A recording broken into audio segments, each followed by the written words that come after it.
I'm just hoping we pick up where we left off last year. Obviously, we've hit a bump in the road in non-conference, but everyone expects to hit adversity, and Coach always talks to us about how can you persevere through that and get better each and every day. So we knew it didn't really matter. It was all practice, so we went hard every day, and our goals for in-conference play, we knew. We've been here before, so it's time to get serious and lock in and really pay attention to these wins and just take every day like it's our last.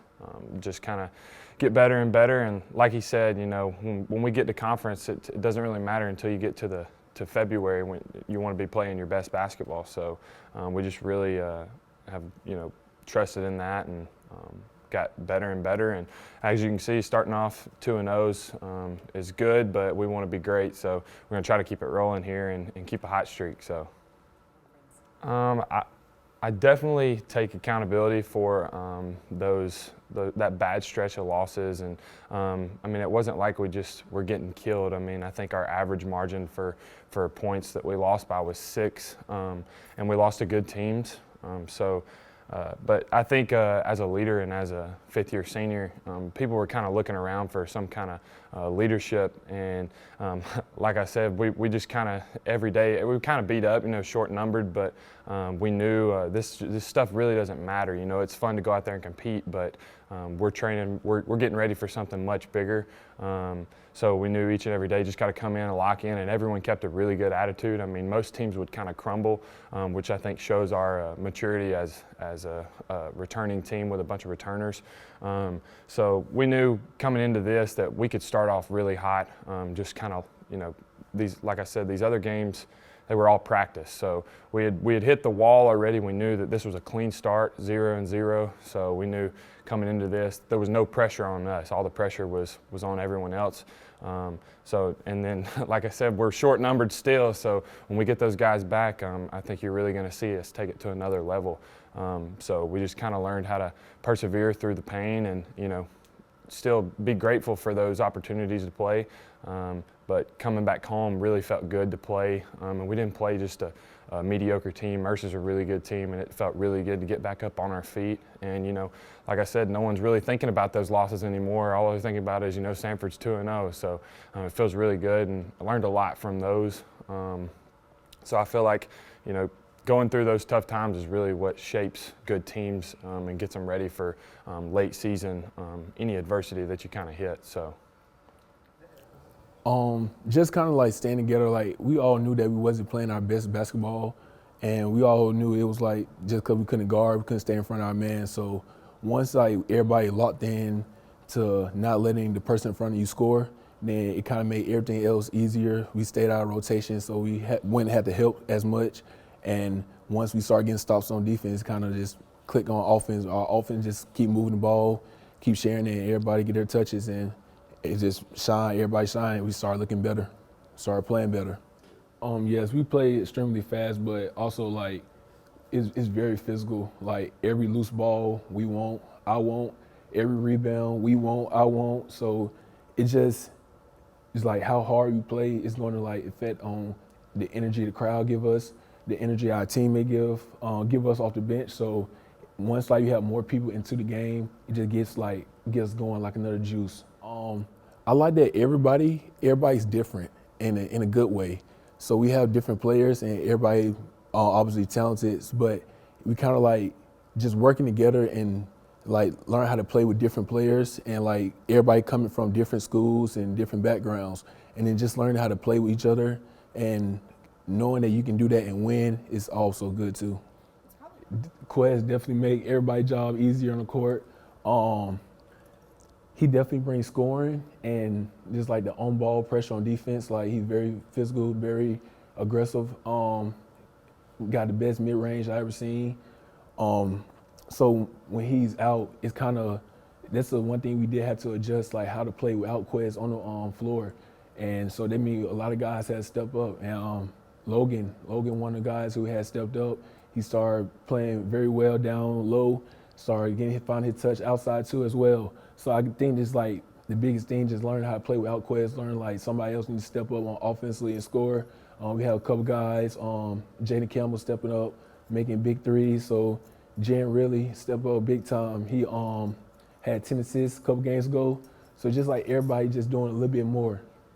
Well, I really feel that our non-conference prepared some of the players for the roles that they would end up having in conference. And what I mean by that is this: when you play a lot of guys, they've had experience.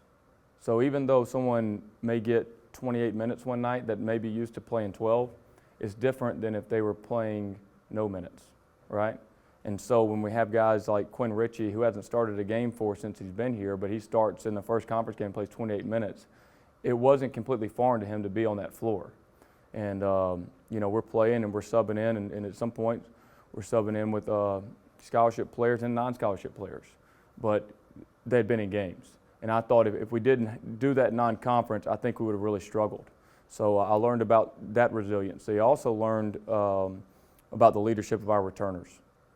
When you watch the NBA, sometimes you'll see, like you'll watch maybe it's Golden State this year or whoever, you'll watch the veteran teams who bring a lot of guys back.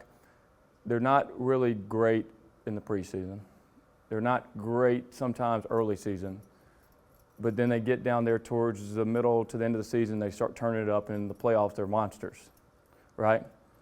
That's just, they understand the name of the game. And I don't really think you can be at your best for an entire season. I really don't believe that. And in our league, it's irrelevant.